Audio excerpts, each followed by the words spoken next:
Guys, welcome back to Andy's Dinosaur Reviews, and today we are going to check out another of these Mattel Jurassic World Dominion figures, another of the Extreme Damage Dominion figures. We have the Coelurus, and this is another of the brand new versions of these Extreme Damage figures. Really was quite intrigued to see that they were going to be making a Battle Damage, well, again, Extreme Damage, still not used to calling them Extreme Damage, version of a Coelurus. I felt like it was just a really peculiar species for them to create. However, I will also say that I'm actually really happy they chose to create a figure of this one as far as a extreme damage version, because this one looks way better, if you ask me, than the older ones that they had released. The older ones had really cool paint schemes, that's definitely for sure, but I feel like the sculpt on this one definitely looks, more appealing than the older ones. I really like the nice curve in the tail and these beautiful feathers up here on the top of the head.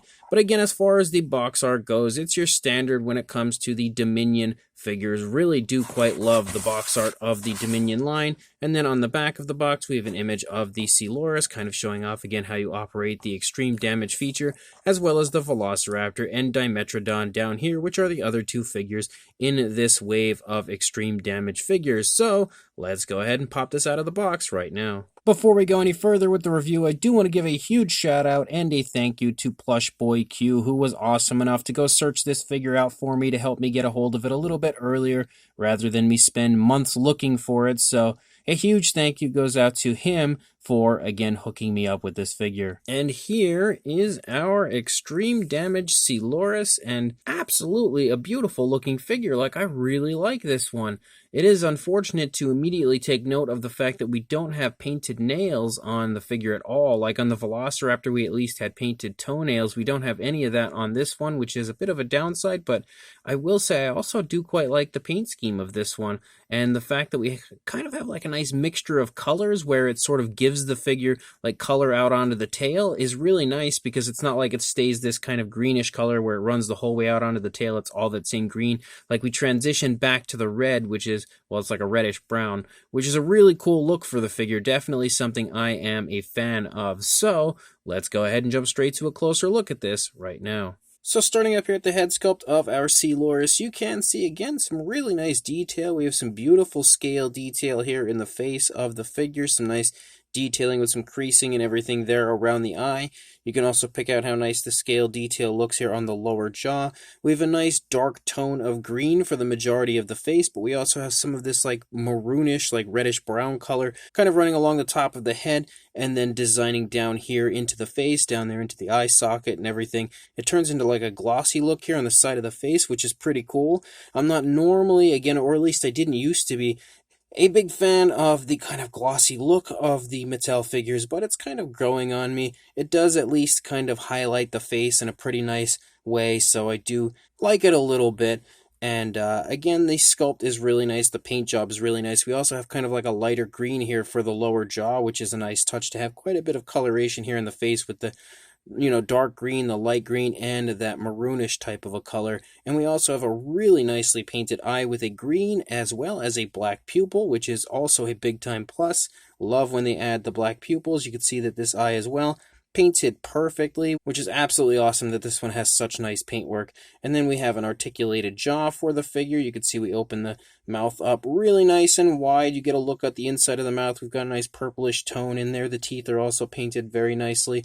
There's a nice gloss coat added to the inside of the mouth as well, giving it that nice realistic kind of a, saliva-like look. And then we lead down here on the underside. You can see the scale detail on the underside of the lower jaw looks great, and you also have some nice wrinkling here in the throat as you lead down, almost like some hanging skin here running down the underside of the throat. And that lighter coloration that kind of resembles like a light green, but at the same time kind of has like a tannish type of a look. You can see it transitions away, unfortunately. I really would have liked to have seen that coloration run through the course of the underside, but it is nice to at least have a little bit of color variation. Definitely would have preferred it, though, running the entire underside of the figure. As you move down here, you start to get more of like a quill-like look rather than feathers here, kind of stemming off of the back of the head, and it looks really neat. There's a lot of them all over the place, so it kind of resembles feathers, but at the same time kind of resembles quills.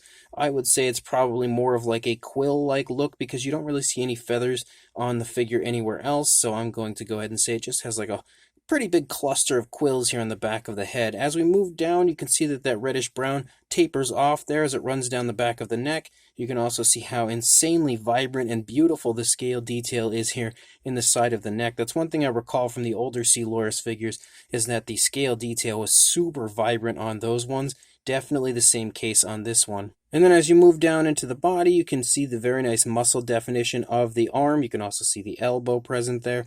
The scale detail looks great there as well. As you move down into the hand, you've got some very nice scoots down the course of the fingers. You have the very nicely sculpted nails, but no nail paint again, unfortunately. And then we lead up here into the stomach region, and we have more really nice scale detail throughout. But we also have the extreme damage feature of our figure. So once we push the button up here on the top to operate that, you now have the battle damage or extreme damage, whatever you'd like to call it here, on the side of the dinosaur. And it has a very nice sculpt, honestly, on the inside, as well as some nice red glossy paint there for it. So it shines like, a nice bloody wound would, which I really do quite like. And you can see that we have 3 slices on this side. And we've got 2 on the other side, just like the Velociraptor. As we move here along the back, you can see that we have some nice ridges running along the back of our Coelurus. They kind of pick up right here, right above the shoulder, and then run the length of the dinosaur. And you can see as we run down here into the thigh, we transition back to that kind of reddish coloration, that like maroonish reddish brown color. And you can see that it has a very cool appearance as far as the scales, but the scales are so large they almost kind of resemble the quills up here on the back of the head. As you move down again, you can see the muscle definition is really nicely done. The calf is absolutely huge right there. You do have a kneecap right there. And then as you move down into the foot, you've got some nice scoots running down the course of the toes. Pretty nice looking skin texture down here into the foot. You can see a dew claw is present. And again, unfortunately, no nail paint at all, which is a downside. It would have been nicer if there were some nail paint. But you can see how this reddish coloration kind of like splotches and designs up here before completely overtaking the coloration of the tail. And then that green kind of transitions away. And now we are stuck with strictly a reddish brown sort of a tail, which I think looks really cool. Again, adding like color variation to the figure that looks really nice. It's not like we just have, again, like some red or some splotches and stuff here in the back, and then it transitions to the green and stays that way for the rest of the figure. Like, it looks really neat because we have color variation throughout the entire course of the figure. And then you can see again, we have the nice ridges running along the tail, beautiful curve in the tail, which I really do quite like, as well as some extremely vibrant scale detail moving out the length of the tail. You can see the underside as well has some pretty nice, very fine detail, but it's nothing incredible, nothing overly detailed down there.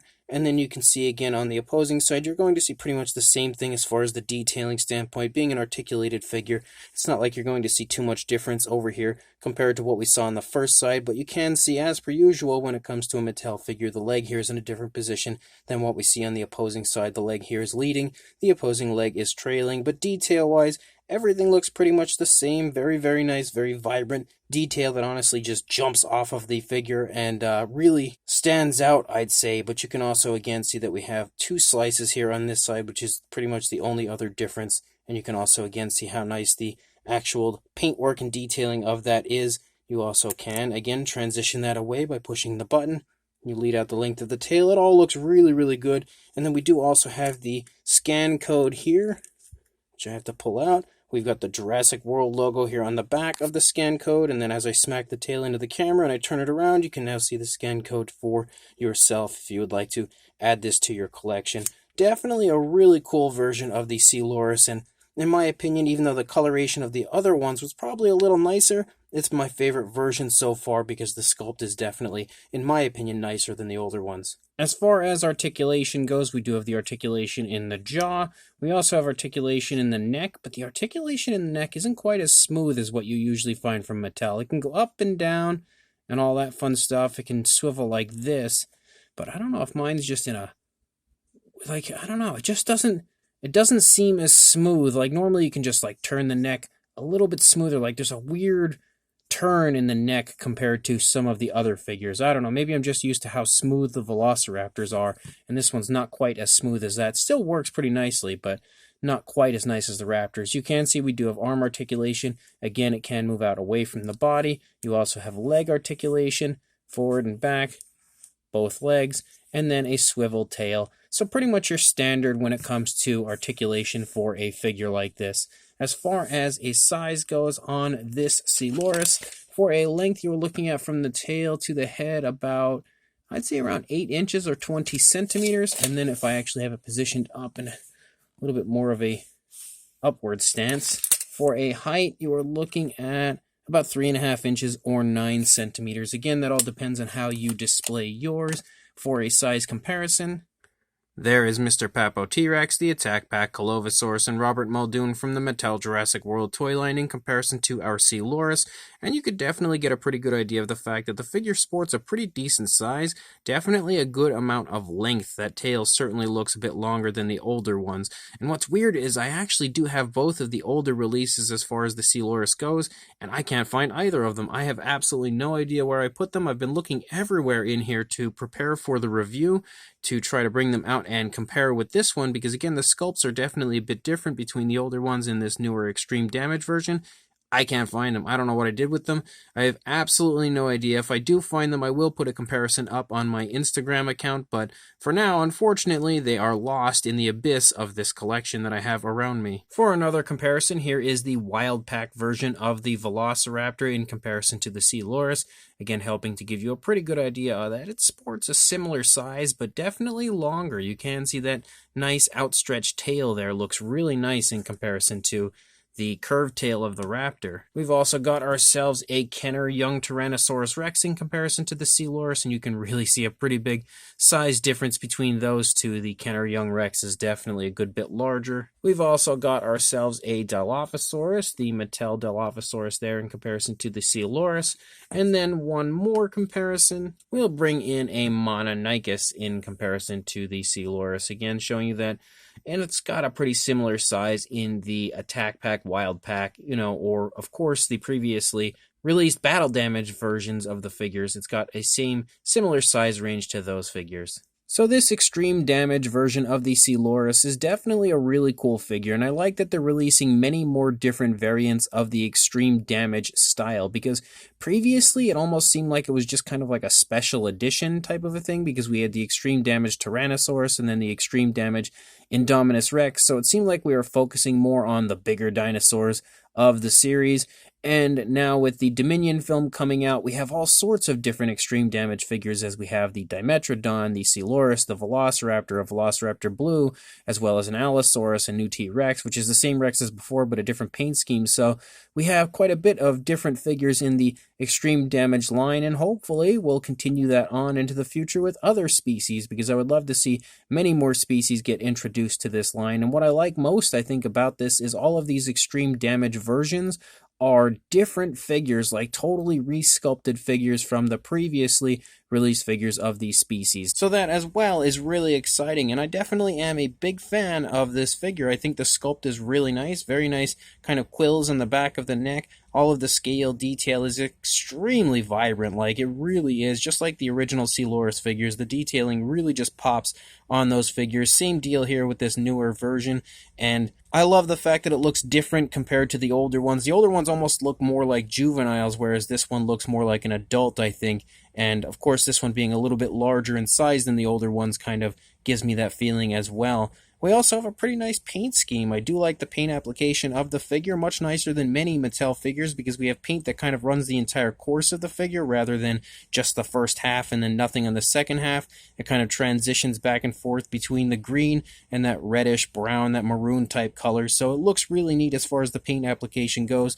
Nothing overly flashy or incredible, but the tones of color, I think, look nice and natural on the figure, so that definitely looks good as well. And then we also have, of course, the extreme damage feature, which is really cool. I really do quite like that. It works nicely on the figure, like it has on every one of the other extreme damage figures. And then on top of everything, you have articulation, and the articulation works pretty good. The neck articulation, not perfect, but still pretty decent. So as a whole, this is a really cool figure and another awesome addition to the Jurassic World Dominion line. I also want to give one last huge shout out to Plush Boy Q for helping me to acquire this figure, helping to search one out for me and send one over so I can get a review up here and add it to my collection without having to go through the torture of trying to find it in my area in the coming months. So if you are interested in picking this up, make sure you head to your local Walmart. If they don't have it now, they should have it soon. And make sure you like, comment, and subscribe. And I will see you in the next review.